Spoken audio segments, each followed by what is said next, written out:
नमस्कार, स्वागत, अभिनंदन आपका अपने चैनल एस्ट्रो डॉक्टर शालिनी बहल में।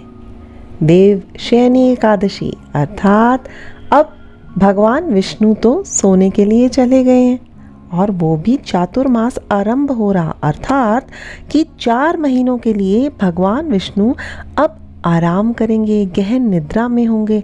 और इन 4 मासों में कौन है जो हम सबको देखेगा, हमारी देखभाल करेगा? वह है भोलेनाथ महाशंभु। जी हाँ, क्या सिखाता है ये देव एकादशी? ये बताती है कि हमें अपने जीवन में सबसे पहले तो डिसिप्लिन की बहुत ज़्यादा आवश्यकता है। क्यों? देखिए ना, सदियों से भगवान 4 माह के लिए आराम करने जाते हैं, अर्थात खुद को यानी कि मेंटली, फिजिकली, स्पिरिचुअली फिर से क्लींस करते हैं और रिजेनरेट होते हैं, ताकि फिर से इस पृथ्वी के सभी लोगों का कल्याण कर सकें। और इन्हीं 4 माह में भोलेनाथ महाशंभु हम सबकी रक्षा करने के लिए इस धरती पर उतर आते हैं। 4 महीने बहुत ही ज़्यादा पावरफुल हैं। अगर हम इन्हीं 4 मास में पूर्ण तरह से समर्पित होकर, डिसिप्लिन में रहते हुए, हम अगर प्रभु की भक्ति में लीन होते होते अपने समस्त कार्यों को करेंगे, अर्थात प्रेजेंट मोमेंट में जीते हुए समस्त कार्यों को करेंगे, तो शीघ्र हमें हमारे मनोवांछित फलों की प्राप्ति अवश्य होगी। बात करते हैं इस बार सावन कब से आरंभ है। सावन आरंभ है 22 जुलाई 2024 से और इस बारी पूरे 5 सोमवार आ रहे हैं, जो है 22 जुलाई, 29 जुलाई, 5 अगस्त, 12 अगस्त और अंतिम 19 अगस्त को। जी हाँ, 5 सोमवार कहा जाता है। जब 5 सोमवार आते हैं तो बहुत अधिक भाग्यवान वह मंथ कहलाता है। साथ ही साथ एक बहुत इम्पॉर्टेंट बात कि कभी भी आप देखें, सब बोलते हैं हमने तो सावन के व्रत भी करे, परंतु मनोवांछित इच्छाओं की पूर्ति नहीं हुई। इसके लिए कहा जाता है ना कि शिव केवल मात्र शव है, अगर पार्वती माँ शक्ति स्वरूपा उनके साथ नहीं है तो।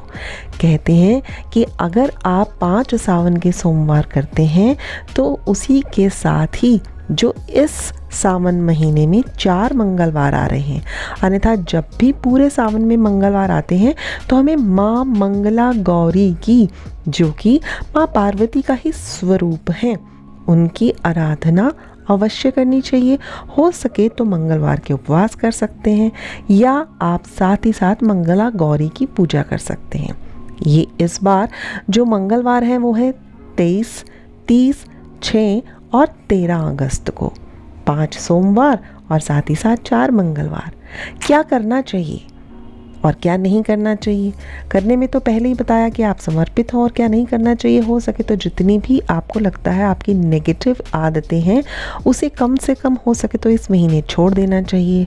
अगर आप किसी भी तरह से नशीले पदार्थों का सेवन करते हैं तो उनका भी आपको त्याग कर देना चाहिए। इस सावन में अनेक और कई सारे फेस्टिवल्स भी आते हैं, उनको भी साथ ही साथ हमें बहुत ही अच्छे तरीके से मनाना चाहिए। जैसे कि गजानन, गणेश जी, इन्हीं का उत्सव भी इसी सावन माह में ही आता है। माँ कामदा एकादशी भी ही है, अष्टमी, सावन की शिवरात्रि, हरियाली तीज और नाग पंचमी, कल की जयंती, सभी के सभी ही इसी सावन मंथ में ही आते हैं। जो गजानन संकष्टी चतुर्थी है, यह गणेश जी को समर्पित है, जो भगवान शिव और पार्वती के पुत्र कहे गए हैं। अगर आपकी किसी भी तरह से बड़ी भी प्रॉब्लम्स का सल्यूशन नहीं मिल पा रहा, तो कहा जाता है कि अगर मन से आप 21 बेसन के लड्डू का भोग गणेश जी को इसी ही संकष्टी चतुर्थी पर करते हैं या 21 दुर्वा को चढ़ाते हैं, 21 पान के पत्तों को चढ़ाते हैं और साथ ही साथ गणेश जी का गणेश अथर्वशीर्ष या द्वादश नाम का आप पाठ करते हैं, तो आपके विघ्नों को गणेश जी स्वयं हर लेते हैं। साथ ही साथ जो सावन की कालाष्टमी है, जो इस बार 27 जुलाई को पड़ रही है, हो सके तो आप एक श्लोकी भागवत और एक श्लोकी रामायण का पाठ कर सकते हैं तो अवश्य करिए। कहा जाता है कि अगर इन्हें 11-11 बार किया जाए तो अति उत्तम फल की प्राप्ति होती है। रुद्र अभिषेक सावन में बहुत ज़्यादा महत्व रखता है, खास तौर पर अगर वह लोग जिन्हें विवाह में या विवाह से संबंधित कई तरह की प्रॉब्लम्स आ रही हैं तो उन्हें रुद्राभिषेक अवश्य करना चाहिए।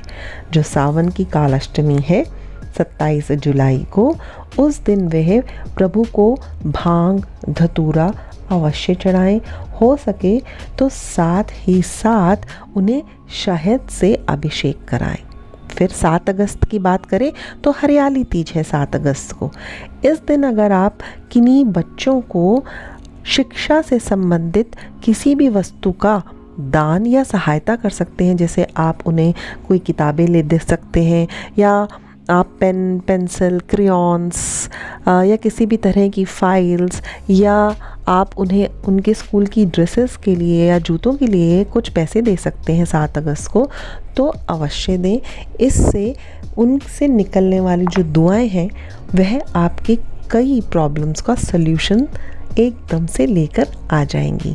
इस दिन हरियाली तीज को आपको माँ पार्वती को 16 श्रृंगार अर्पित करना चाहिए और अगर हो सके तो स्वयं भी आपको लाल, हरे या मेहरून कलर के कपड़ों को अवश्य धारण करना चाहिए।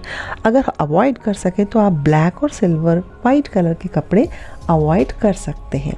नाग पंचमी इस बार 9 अगस्त की है।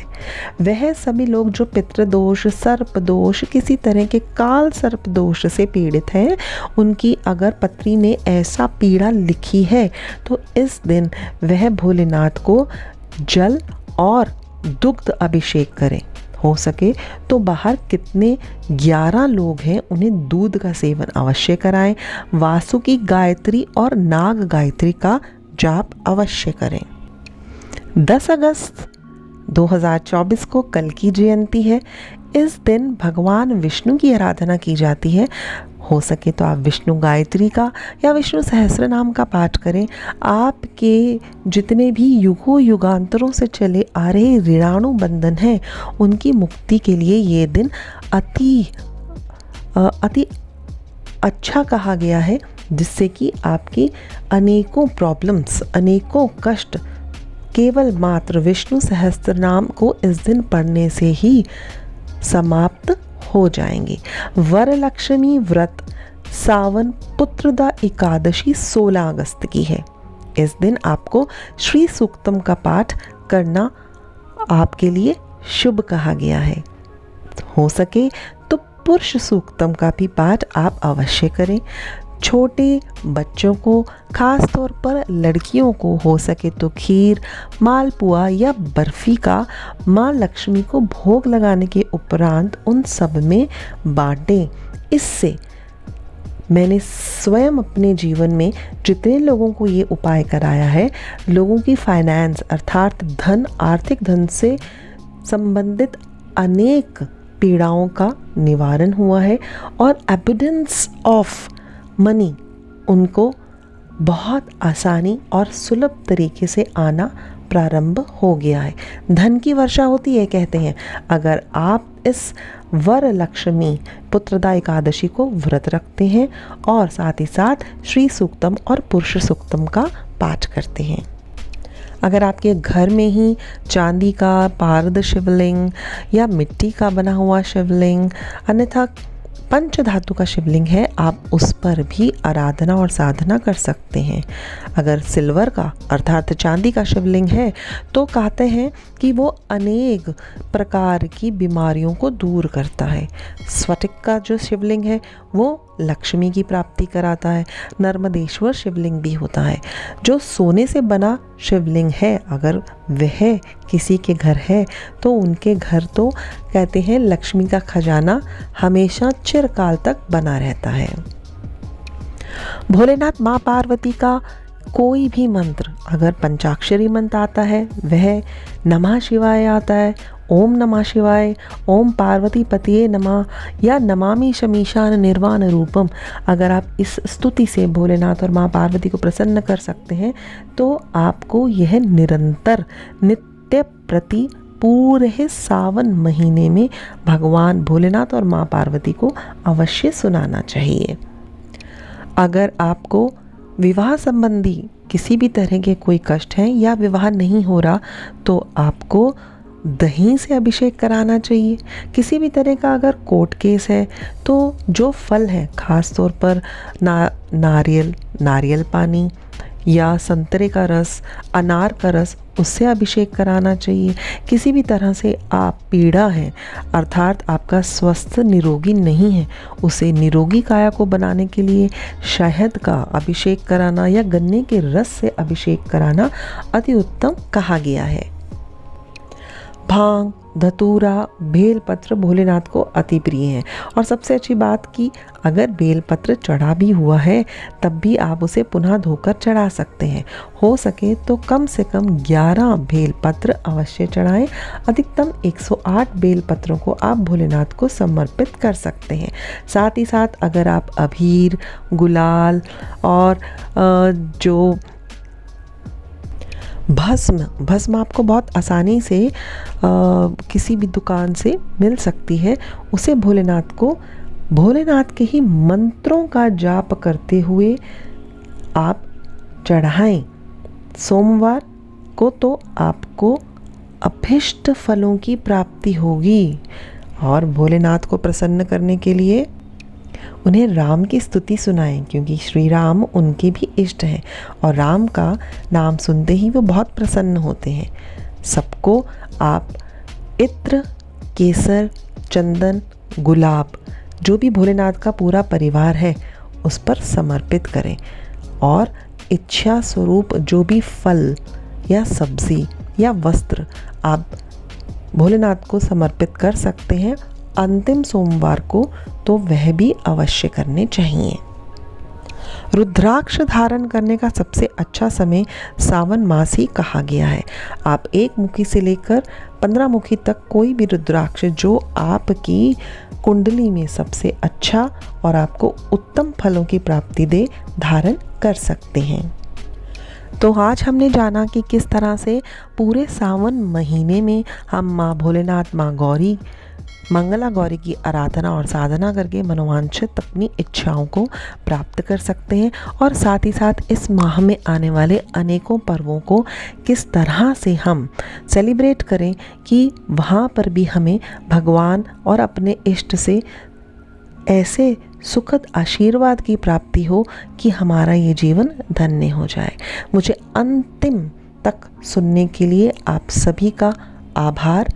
भगवान भोलेनाथ, माँ पार्वती हम सभी का कल्याण करें। जल्द मिलते हैं एक नए वीडियो के साथ। तब तक ओम नमः शिवाय।